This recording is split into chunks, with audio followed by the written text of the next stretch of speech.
Hello. Hello, everybody. Thank you for coming out tonight. My name is Alexa, and I'm here with Books Are Magic as part of the events team. We're so excited to have Suzy Hopkins, Hallie Bateman, and Mari Andrew tonight to share some guidance we've all needed at one time or another, what to do when you get dumped. Before we get started, I just want to point out for some logistics for how tonight's event is going to go. We'll be doing a hand-raised audience Q&A at the end of the discussion, so start thinking of some good questions now. And then after the talk tonight, Suzy and Hallie will be signing and personalizing books right where y'all checked in, and I'll point to that at the end of the event. And then if you're joining us on the YouTube live stream, you are required to check out the link in the description box and purchase a copy of What to Do When You Get Dumped. Look, y'all, I've been dumped, you've been dumped, I think we've all been dumped. And I know that we could have used mother-daughter duo Suzy and Hallie's lighthearted, impactful, and deeply consoling book to help us get through. They have a beautiful presentation for us tonight, so I'll get right to it. But just so y'all know, we will be talking about grief and suicide to give you a little heads up. All right, Suzy Hopkins is a former newspaper reporter and magazine publisher. She's co-author of What to Do When I'm Gone with her daughter, writer and illustrator, Hallie Bateman. She lives in Cincinnati, Ohio. Hallie Bateman is a writer and illustrator whose work has appeared in The New Yorker, The New York Times Magazine, The All, and many others. Her books include Directions, What to Do When I'm Gone, and Brave New Work. Other books she has illustrated include Agasaurus, and she too lives in Cincinnati, Ohio. Mari Andrew is a Brooklyn-based New York Times best-selling author, artist, teacher, and speaker who has gained an international reputation for joyfully philosophical illustrations and essays that meander between deep and light, bitter and sweet. Her books include Am I There Yet? And My Inner Sky. All right, without any further ado, please give a round of applause to these authors.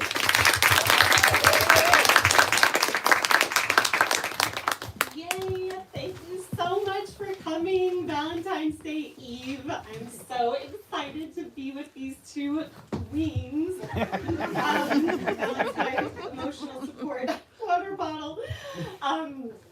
I followed Hallie forever and ever on Instagram. I just love her illustrations and comics so much, so warm, so deeply connected. And then when she wrote a book, What to Do When I'm Gone, with her mom, Suzy, it became an instant favorite. It's an amazing, amazing book, and I was so excited to hear that they were teamed up together again for What to Do When You Get Dumped. And we're going to talk about all kinds of heartbreak tonight, and how beautiful a balm this book is for every kind. One of the things that I always find so surprising about heartbreak, both my own and others, and in movies and poetry, is that it's so universal. Anyone who's dated has had their heart broken someone's heart. It's a very universal experience, but when you're going through it, it feels so specific. And that can make it really hard to find books and media that really speak to you at the time, because it's like, this is kind of the story, but not quite. And this beautiful book that they wrote together, I think, speaks so well to every kind of heartbreak, whether it's a 2-week situationship, which we know can sting so bad, or the end of a 30-year marriage. It's just the book that I wish that I had had. It's a book I'm going to give to everyone I know who's heartbroken in any way. So we wanted to start with our own stories of heartbreak in the spirit of that universality, but specifics. And we have a couple that are Valentine's themed, which is fun. Starting with mine. So I was the victim of a cool guy. Have you guys ever dated that cool guy? They will ruin your life, the cool guy. This isn't him, this is a stock photo of a cool guy. But he did wear beanies, and I thought that was so cool. This was 2015. A lot more people wear beanies now, but he was, I think he started it, and I was intimidated of him. And I was like, God, thank you for dating me. Like, it's so nice of you to like stoop down and date me as a cool guy. And so I had these terrible insecurities when I was with him, and ultimately that's what led to our demise. It was totally my fault. in hindsight, 10 years later, thinking about it, absolutely my fault. Because I was so insecure, and I thought he's such a cool guy, and I'm just not cool enough. It was a very, very, very sad, heart-wrenching breakup after just a couple months of dating. And the week after we broke up, my dad died, which was a little bit worse, but not really, because the heartbreak was so horrible. And I felt like, God, like, I'm getting rejected by this cool guy, and then my dad leaves me by dying, and it was so much. And it was also the day before Valentine's Day he died, so 10 years today. So the next day I went on a plane to San Francisco, where my dad was living, and it was a Southwest plane. And you know how Southwest is always like kind of funky and do like the decorations, and the flight attendants are all kooky. And so it was like a Valentine's themed plane. Everyone asked me, like, are you going on a romantic getaway? And I was like, yeah. So I'm on the plane, and it's like a 6-hour flight. And during that flight, I'm like, this is hilarious that this is covered in paper hearts. Everything, like pink drinks for all, you know, everything's Valentine's.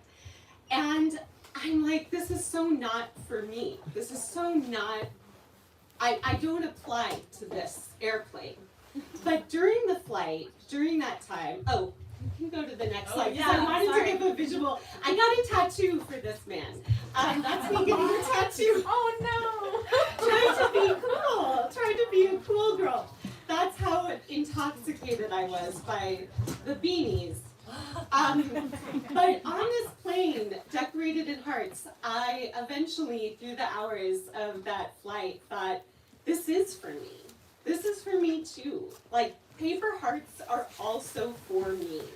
And my healing over the next year was a series of realizing this world is for me too.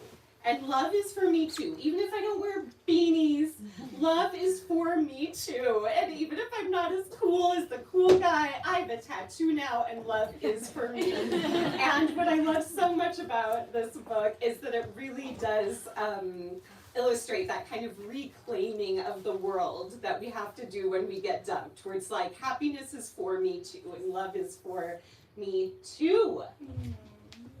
Maria, love that.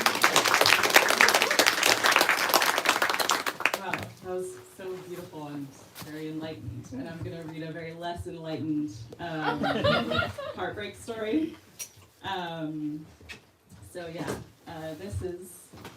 This is 22-year-old Hallie. That's a fake tattoo that was just drawn on. It was the only picture I could find.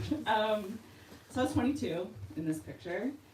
And I graduated college the previous spring and was living in Oakland, California, doing art and working as a barista. And I was a very late bloomer, and I had never had a boyfriend and never had a relationship, and I was really scared of all of it, but I was determined to put myself out there and find love.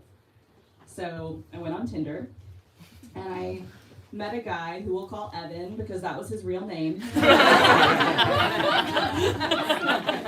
met up at his beautiful house that he owned via family wealth in Oakland Hills. He was cute and tall. He was a cool guy. He didn't wear a beanie, but he was same thing. He was into vintage cameras and records and refurbishing furniture that he found on the street. So on that first date, he showered me with gifts and told me that his ex-girlfriend was crazy. And I thought, wow, other girls are so crazy, not me. This guy rules. So we saw each other for the next few weeks. We went thrifting, we flirted at the tiki bar at the end of my block, and cooked dinner at my house. I liked that he had a dark sense of humor, but he also teased in a way that really kind of hurt, which now I know is a thing called negging. At the time, I was just like, ooh, I'll flirt back and tease you.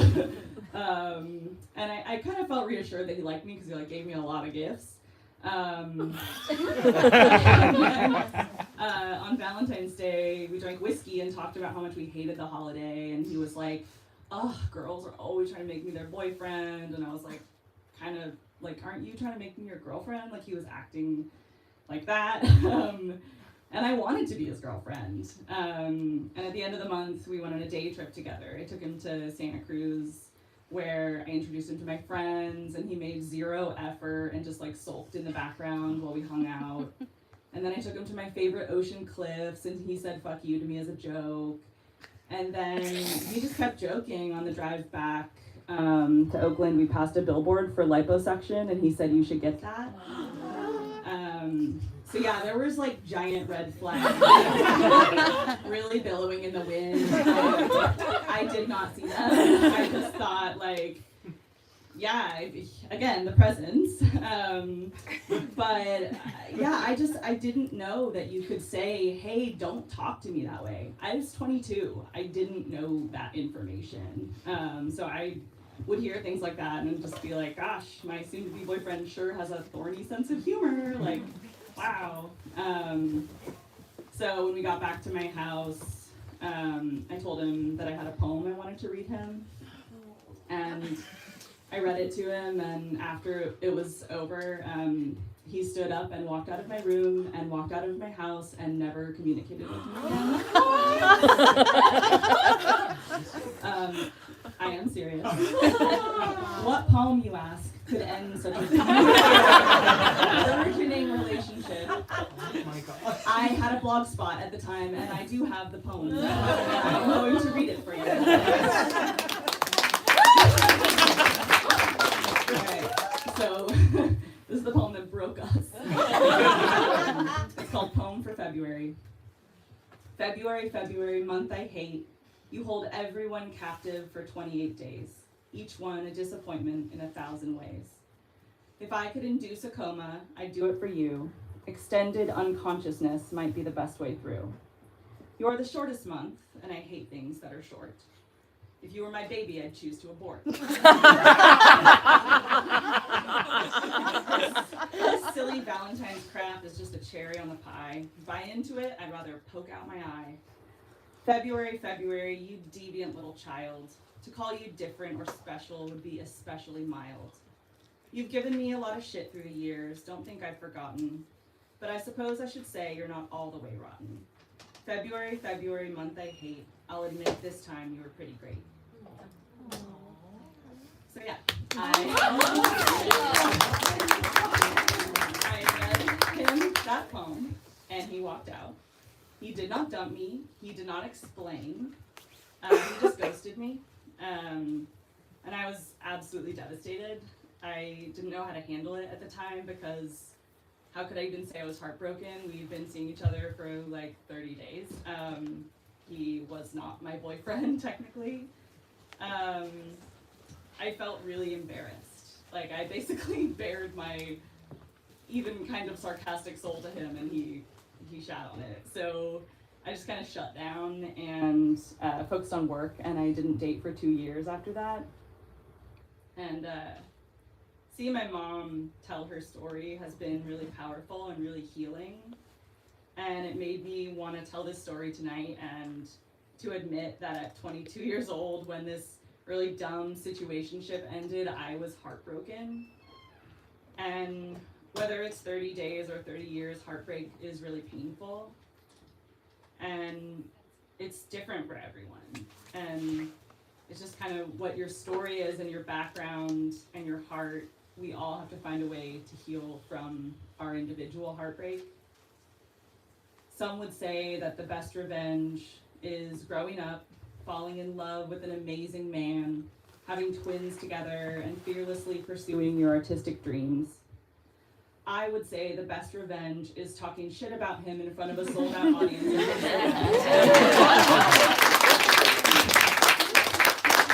Evan, if you're out there, fuck you.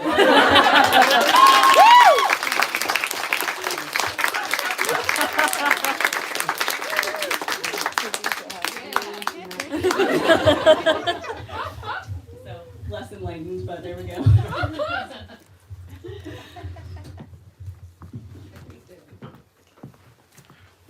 So, story number three. Yeah, so Mom, you wanna tell us yours? Story number 3.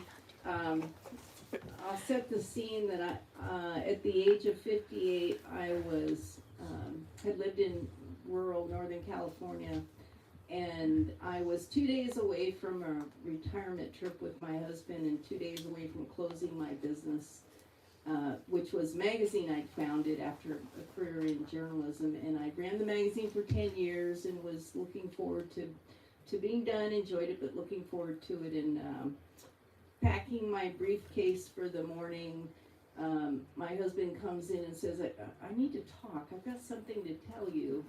And he said, you're so smart, you'd probably find out anyway. And that was the introduction to our conversation. And I'm thinking, like, I guess I'm not that smart because I have no idea what he's going to say. And what he's going to say is that he's looking a little bit dreamy-eyed, and he is back with a woman from 30 years earlier. We were married for 30 years, so this is a woman right before I came along. And he wanted to pursue a relationship with her. And by that evening, he was gone. Meeting gone. Just gone from the house. I then faced a kind of shock that I really didn't know what to do with. So I went into, I left our home. He kept that home, and I went and bought a house in the country and proceeded to do manual labor and figure out, now that I was suddenly unexpectedly retired and single, what to do next. And that was the beginning of thinking about what I had to think about in order to build toward any new life. Was I basically had never felt as alone as when it ended, and I found myself in a world that was no part of the plan that we had made together, until suddenly there was a new plan that I was not aware of. So I got a counselor, I got antidepressants, I took all the actions that I knew I needed immediately, and then 2 years in, I go, well, I'm doing better, but not that great. And 3 years in, I go, well, I'm a little bit better than last year, but man, I'm really not that great. And I go, am I the world's worst healer? Am I the slowest on earth? And, in the history books, I'm going to set a record for being the person to recover the most slowly from heartbreak.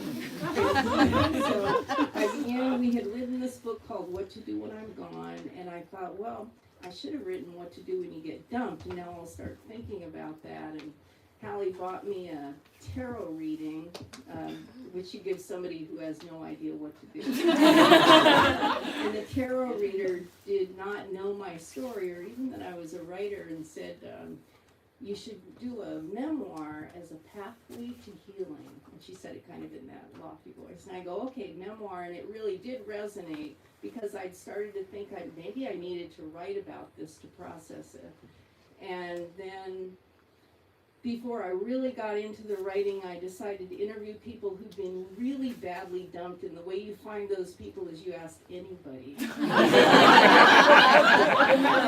who's been really savagely dumped. And immediately I got people, I got a guy in France who became famous, and I called him because he put his whole life up for sale on eBay, including his friends, his motorcycle, his house, because his wife left him when they were in line to buy their dream home, and he was madly in love with his wife, and she met a guy in line when they were waiting to buy their dream home, and she took off with that guy. And so then this guy just decided to put his life up for sale, and he had some good tips. He said, distraction, make yourself a lot of to-do list and distract yourself with a lot of little jobs to help you get through. It was actually kind of good advice. But the big thing I got was, I have never felt as alone in my life, and when I talk to those savagely dumped people, I felt much less alone. I go, wow, they've actually, I made a few of them cry. Maybe I interviewed them for an hour and a half to 2 hours each, and they were nice enough to tell me every little detail. One woman, I think she lived in Canada, and her husband cheated with her best friend for years, but the best friend, instead of telling, the best friend commiserated with her and listened to her worries about her failing marriage for months before the affair was uncovered. So the best friend's banging the husband and then commiserating about the poor woman who's saying, I think there's something wrong with my marriage. I think my husband might be cheating on me. So these people had these, they had in most cases worse stories than mine. And so talking to them, in each case I said, would you have read a book that talked about this stuff? And they said, oh, it would have been really helpful. And I looked for resources for myself.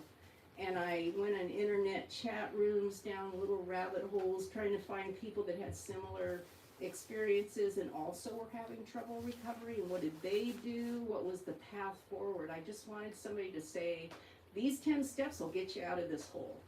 And so that's really where the book came from. And the book is, I wrote when I was still, I was 3 years in, and I wrote the first draft, and then Hallie and I began our collaboration together. And I wrote when I was still really having a lot of trouble. And I would say, what's helping me today? I mean, you have to be on a very small level when you're grieving something. You have to say, I'm not going to challenge myself. I'm going to say, what can I do today? Can I go for a walk, or can I, the simplest steps moving forward. And then I started throwing those notes in a box, and when the box got full, then I went and did the manuscript. So that was the only time I've written a book in a box. So, and then Hallie and I began our collaboration in order to convert it to the graphic novel form. And my hope is that because hearing other people's stories was so helpful to me, knowing that they too made it through to lives where they kind of recaptured some joy, and they resumed. It was a new life. You're not rebuilding the old, you're building a new life. And because it was comforting and encouraging to me, I wanted the book to be a note of encouragement that I felt I did not find in the existing grief literature that I look to. So I hope that's what people take from it, that it's encouraging.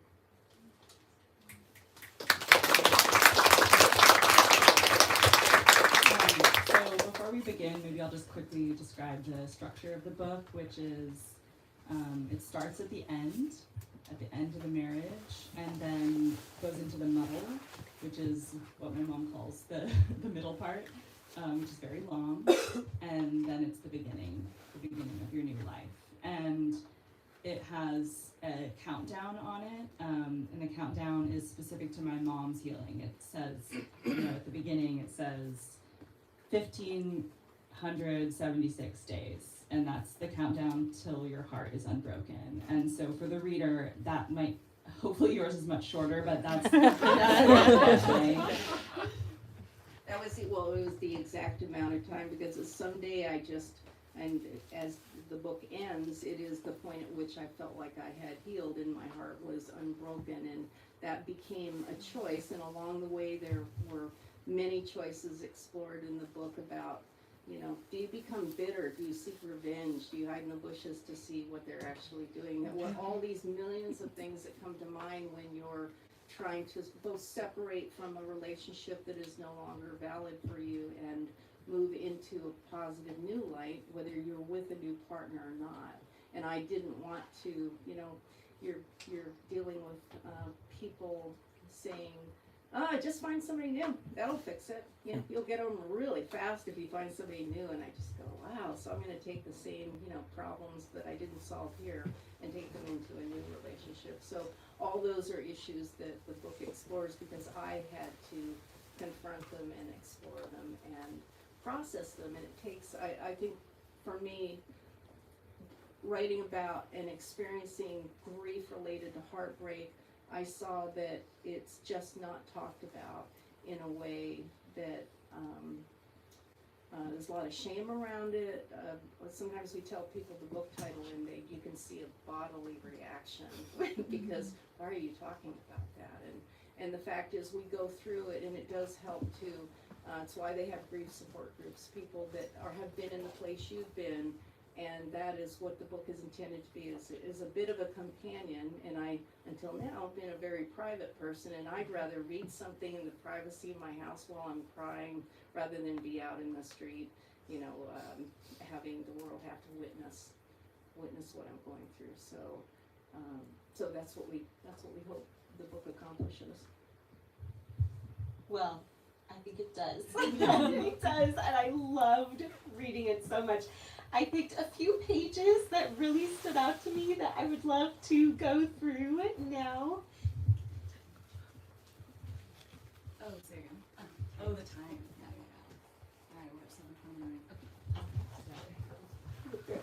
All right, All right. So the first page that really stood out to me was Forget Logic, and I think this is the most quietly brilliant part of the book. Would you like to read it, Suzy or Hallie? Reading.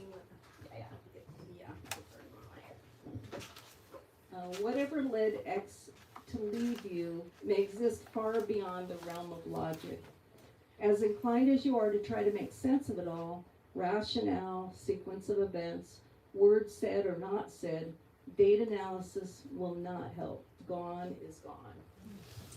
I love this. I think that the chaos of a breakup and the unnatural feeling, even if you're the breakup-er, it feels like removing a part of your body. It's like feels so unnatural and so confusing that I feel like people are always grappling for answers. And when you have your answer, the feelings are easier to control. But breakups don't really make sense. Heartbreak doesn't make sense. Grief doesn't make sense. And sitting with the non-sense of it is actually how we get through.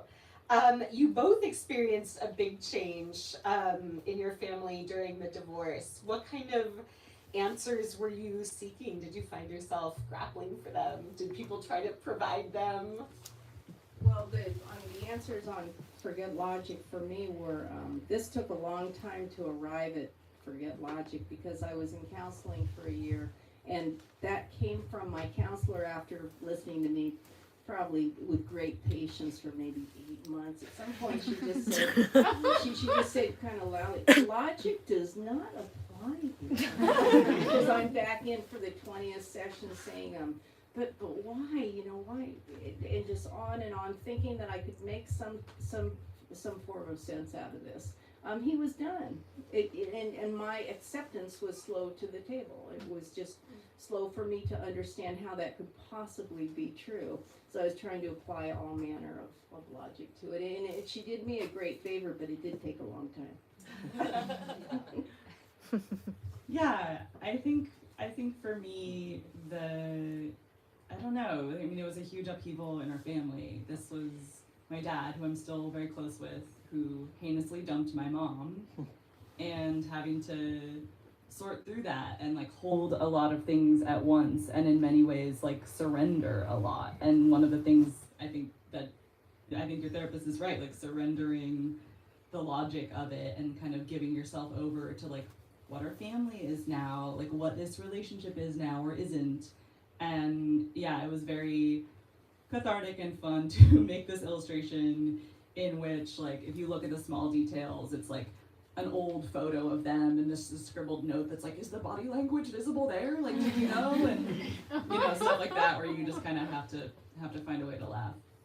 Yes, I always thought it would be so much easier if the guys just told me, oh, I wanted someone with curly hair. That would be so much easier, but a lot of times it doesn't even make sense to them. So I really appreciated that part. Let's go to the next one. Oh wait, there we go. Is it this one? It could be. Why one? not? Okay, we'll do. Which one? I'll read the fluxes. All right, there we go. Yeah. Sorry. I loved seeing this part about body image while going through heartbreak. Would one of you like to read it? Yeah, I can read it. So it's called Honor the Flux. Approaches to eating amid heartbreak. You can eat anything and everything, swallow emotions you didn't know existed, and gain weight. Then you beat yourself up for yet another failure. You can't eat and lose weight. When people say you look terrific, you think, I'm barely alive. This must be what it takes to look great. Over your lifetime, your body will change in so many ways. This is just another page in its ever-shifting story. Take long baths, wear comfy clothes, buy new pants, appreciate all the parts and senses that still work. Whichever way your appetite veers, go easy on yourself. Your body, with its fractured mind and heart, needs patience and gentle care right now. Why bother to take care of a body no one wants? Whoa, you veered into gross generalization. Yes, one person does not want it anymore, but you haven't heard from everyone else on Earth. There's a strong chance that someone will want it in the future, including you.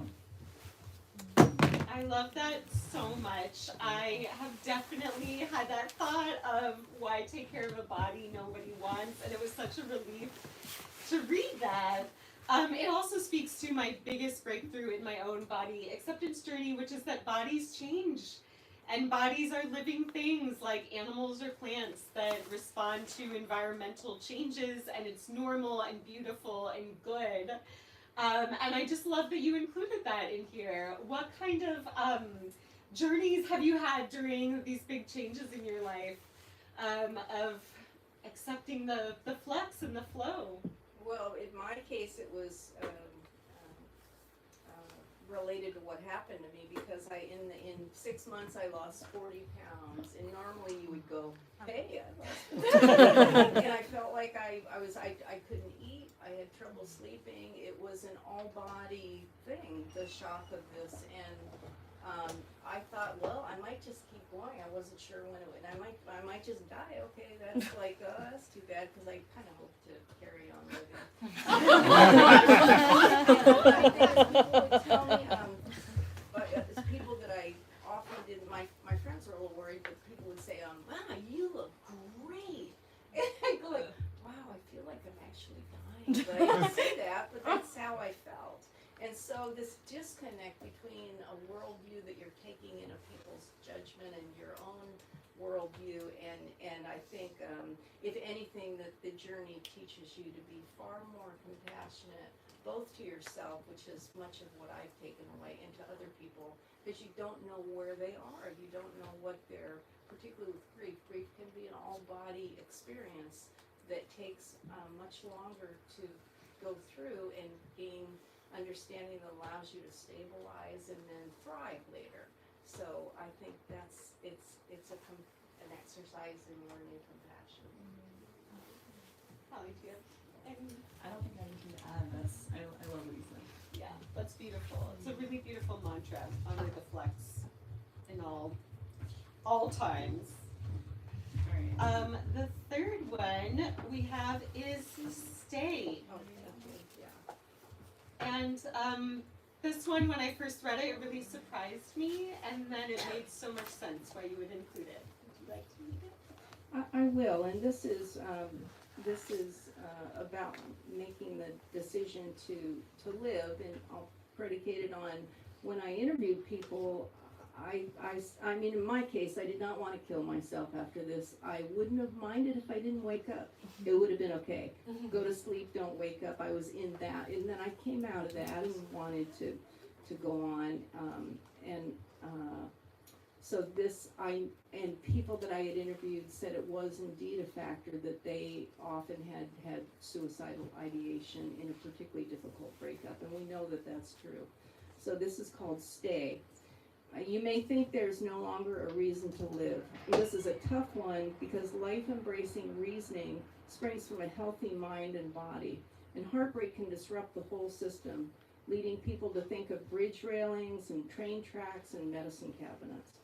As someone who has battled depression and lost a much-loved brother to suicide, I urge you to stay. Not because your life is going to be perfect, but because, whether you believe it or not, your life touches others in ways you may never know. Right now, you can't see the healing that is ahead.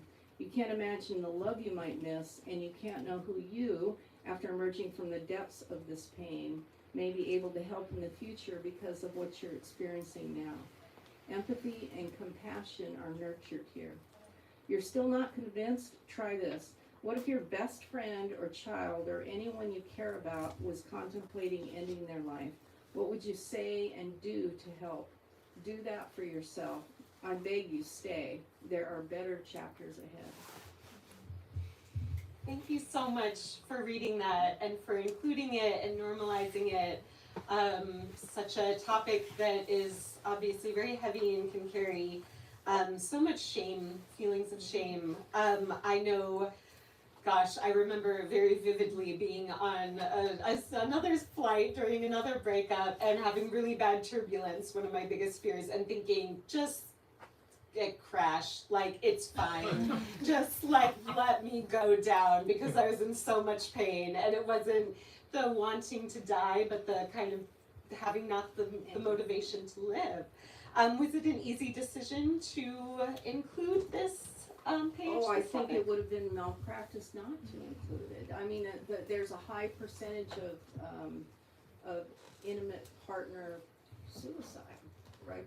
There's a high percentage of suicides that are related to chaos or violence or conflict or breakup from intimate partnerships. So not to talk about it is ignoring something that is an elephant in the room to me.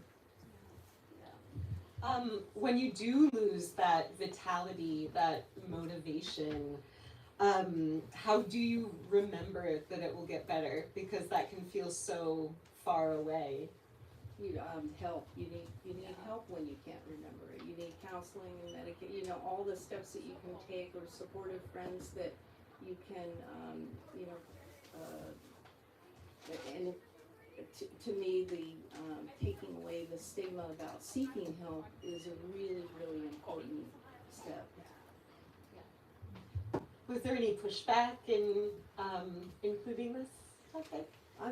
No, there was. Our editors in the audience. Yeah, would you like to answer?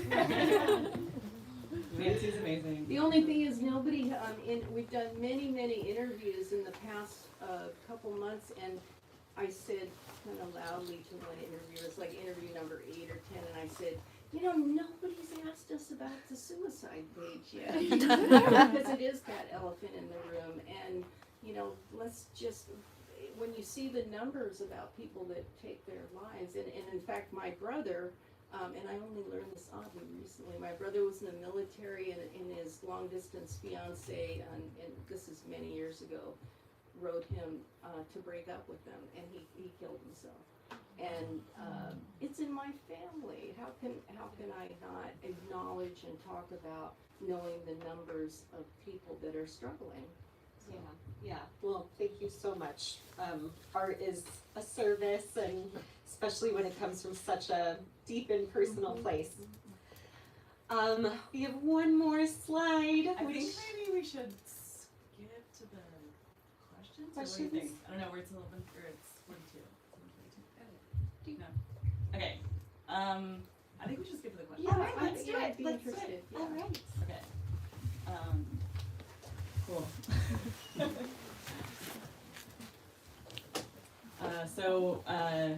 Yeah, I guess. Right. Okay. Do you want me to go ahead and ask the question? Okay. Well, it's very nice to meet you all. I went through a very strikingly similar situation with my parents, and it brought my mom and I a lot closer. And so I was wondering if you all would be willing to share about the evolution in your relationship after everything that happened. Well, I'll say my 2 sons, one is in the audience tonight, and my daughter,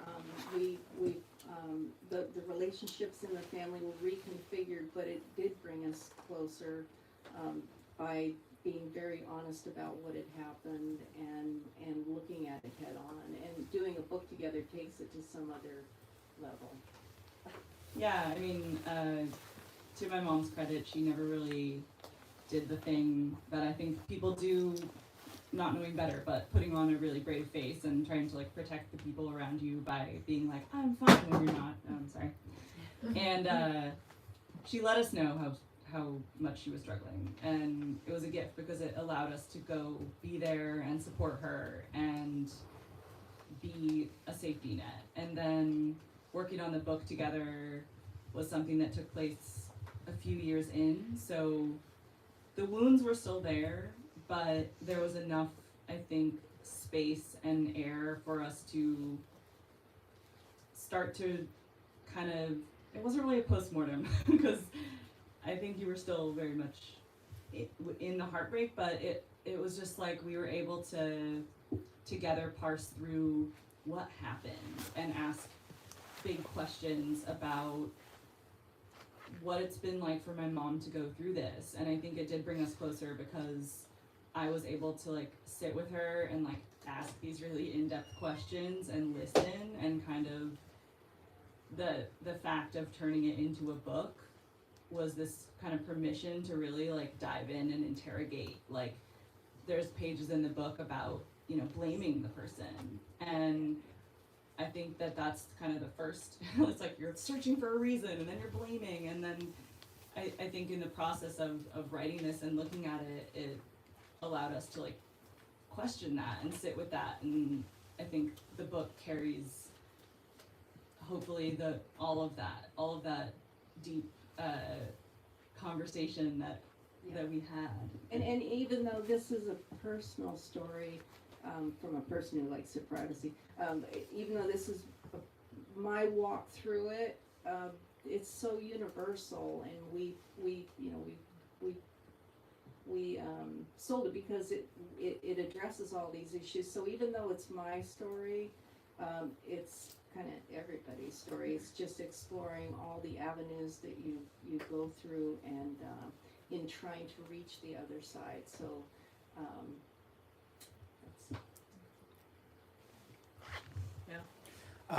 Two-part question, sort of a follow-up from yours, but given that this is your second book together, both asking really uncomfortable questions, was this process easier the second time around, or did it change?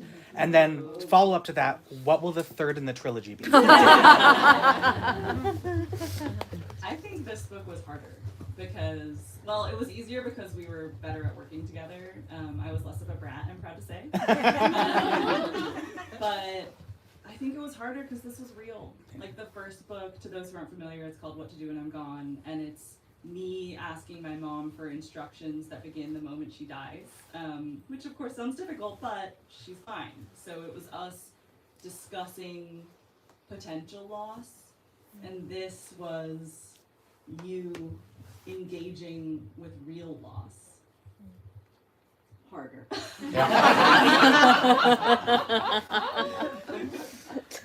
Right? Like there was. Well, it was harder. Yeah. I mean, this is the minute we were truly done, I said I never ever want to do anything like that.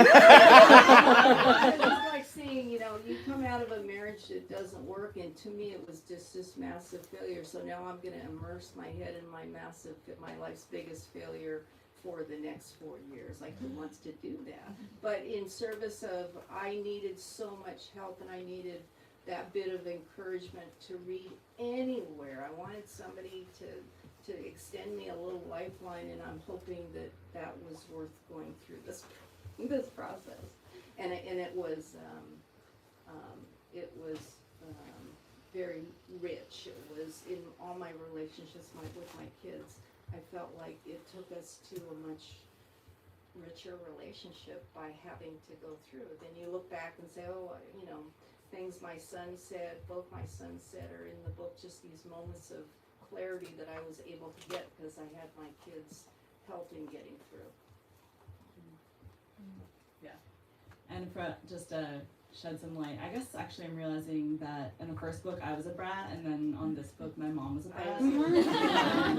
Because she would say that. She was like, I'm never going to work on this again, like we're done. And then like a week later I'd be like, so we have to revise this page, and she would be like, no, I'm not doing it. And I had to like coax her to revise, so that was There were a couple pages that were particularly, and when you have trouble with something like that as a writer, it means it's kind of important, and you don't want to do it because it's just hard, and that hardness is just hitting you all the time.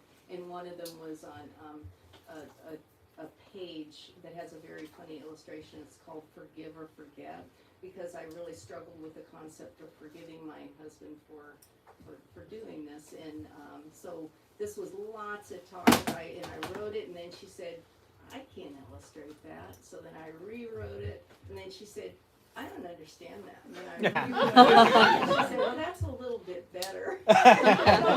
You know, yeah, it's fair that I wanted to be done. That is fair. And what's the third in the trilogy? What are we ready? What's the next what to do when? We actually did kind of talk about one on the plane, but we're not gonna share. Okay, stay tuned, guys. Yeah, I'm wondering, so obviously your recovery was long, but like the dumping was quick, like a day. I'm thinking about like, well, one, like a marriage that's like a series of like mini betrayals over time that breaks up, or even like a long breakup, like a divorce that's like coming, but like you try for a couple of years. Did you talk to people who had like longer things, like what and how did you like compare those things, or did they kind of in the end have a similar grieving process?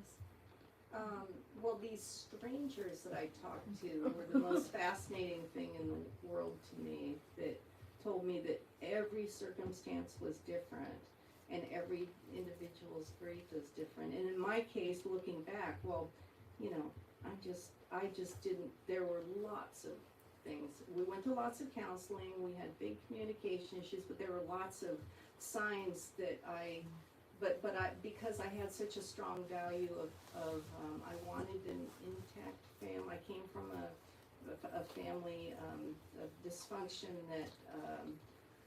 that it left me with a value of my children having extreme safety and an intact family, and those parents were going to stay married, and it was and so then I go, well, I guess I'll have to give up that control. That sounds horrible. Well, it was a desire of mine, yeah. I know. So, yeah. And I think a lot of people have these, you know, they have, this is how life will go, and then you go like, oh, I guess I don't have that control, and that's the learning part of it, right? How did you know you were over this 30-year marriage? Oh, I really felt a lot of healing, and so we're in year 4 now, because I the people I had interviewed in some cases said it took me 5, 7, 8 years, and I go, oh my gosh, I guess I'm not the slowest person. I get to year 4, and I'm starting to feel pretty good. I'm living out in the country, and my garden's doing well, and I'm retired and gotten used to living alone. And I just kind of knew, and then I began to think about, is recovery from heartbreak something that you are presented with by an outside source, or do you say to yourself one day, I think my hurt is okay? And I had, in the ending of the book, which I won't tell you, but I had this beautiful epiphany in nature where I saw a geese flying overhead. There was a moment that was so beautiful and surprising to me that I said, wow, I feel, I have this joy, I had this kind of sense of, I don't feel like that broken person that I've been talking to myself all these last 4 years. And so the countdown in the book is the actual days until that day. I went back and did a lot of calendaring. And unfortunately, it was like 4 years and 4 months. And then really from that point, and I have to say, it's the recovery when you're grieving. It just changes over time. You integrate it, and that's been my experience. It's not done. You don't get over the loss. You integrate it, and you learn how to move forward with the weight of that loss in a different way. Where joy has returned. I've moved to Ohio to be 2 miles away from Hallie and her husband, so I can help with their twins. So I've got a lot of joy in my life that has come about since that time. So I part of it became clear to me I needed to make a decision versus somebody handing me a piece of paper that said, now your heart's unbroken. I had to say, I feel I'm there, and now I will embrace being there. So that's the answer.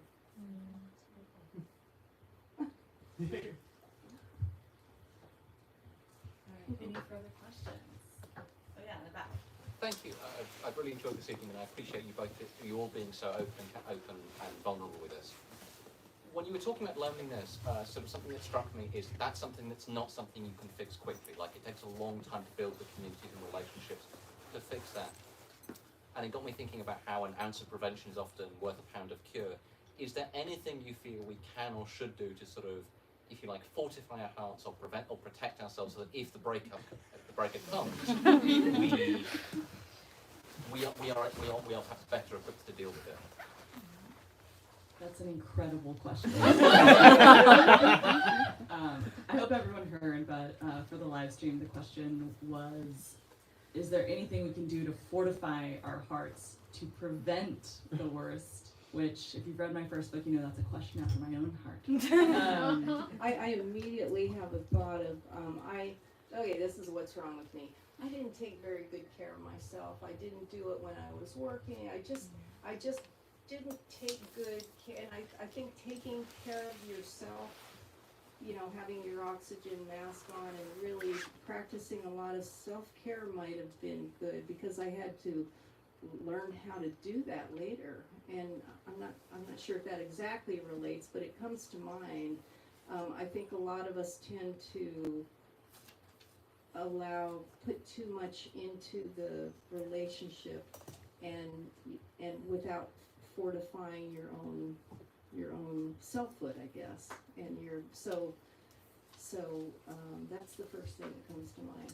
For me, I think that learning, like hearing my mom's story and being like very in-depth immersed in it and thinking about, like my parents' marriage and relationships, like I think that's been fortifying. I think that in the same way that like you interviewed people and learned from their stories, like listening to the people we love and the stories that they have of, like my mom mentioned that like everyone has a heartbreak story, and like it's crazy that like the story that I told earlier, I've never told that before.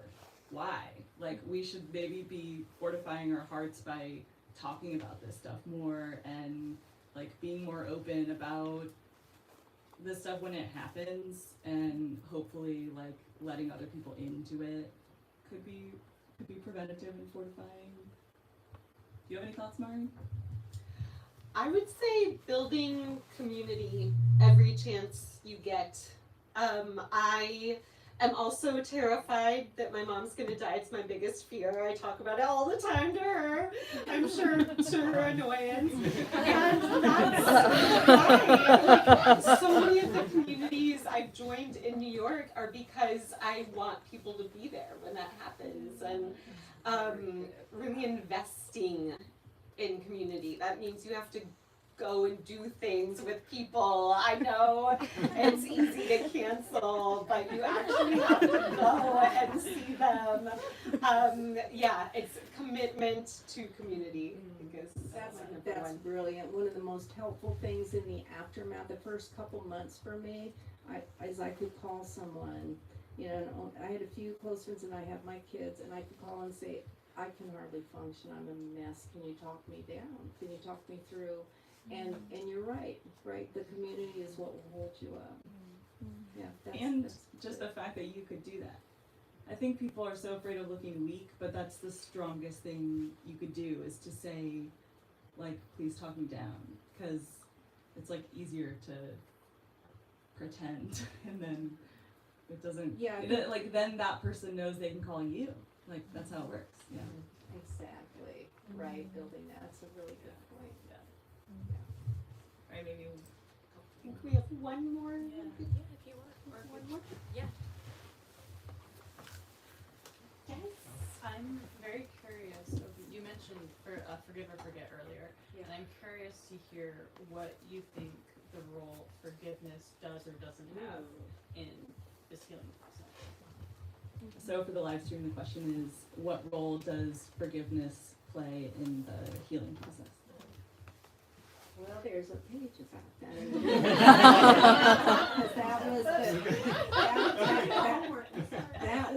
that was the most difficult. So about year 2 out of my 4 years. So in year 2, I suddenly developed this fixation with forgiveness. I need to forgive him. That's the way out of this. I read a couple books on forgiveness. I say, okay, I forgive you. and I won't be worried about the girlfriend anymore, and I'll stop fixating. And that's the path through. And everything I read just felt kind of not right for me. It was a little bit preachy, and it just wasn't right for me. And I ended up concluding, which the book says, but I ended up concluding. It's one of my favorite pages that people do always ask about it. So And this is one of the pages where Hallie made me rewrite it. So this latest effort is the representation that answers your question. Because, and to me it was really important. I thought to be a good person I needed to forgive, and I'm over that now. So this is called Forgive or Forget. Do you need to forgive X to move ahead? Everything I read indicated yes, noting that forgiving X doesn't mean you agree with their actions, simply that you acknowledge what happened and, quote, let go of anger. Much of it was peppered with the implication that a really good person would, of course, readily forgive. This felt like yet another demand on top of the rest. Leave my longtime home, rebuild my trapdoor life, reimagine my future, grieve alone. What mattered most, I decided, was strengthening my own ability to move forward, working to release my attachment to someone with whom a reciprocal relationship was not possible. Perhaps forgiveness, like grief, keeps its own schedule. In the interim, forgetting has its own allure. And this is I love this illustration. This is a perfume that Hallie drew. It's called Forget. Forget. And it says, one spritz, and it's like it never happened. Thank you so much.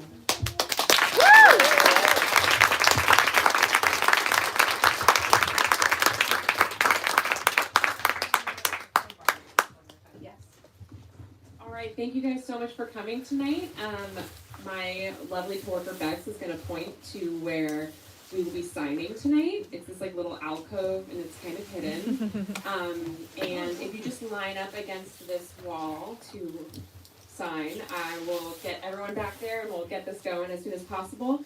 If you're still with us on the live stream, please buy these books. I mean, I think it only makes sense. It's Valentine's Day tomorrow. We could get dumped at any moment. You want to be prepared. You want to have your community. But yeah, that's the thing. Thank you guys so much. Sorry, I want to add, there's a reception that starts now until 10 p.m. and it's at the Picture Room, and it's very close by, 117 Like 5 Atlantic minutes. Avenue. Okay, 5 Or minutes. 5 minutes. Walk. Walking, yeah. Okay. And there's some original art from the book. We're just hanging out, drinking wine. Come join us if you would like. Woo!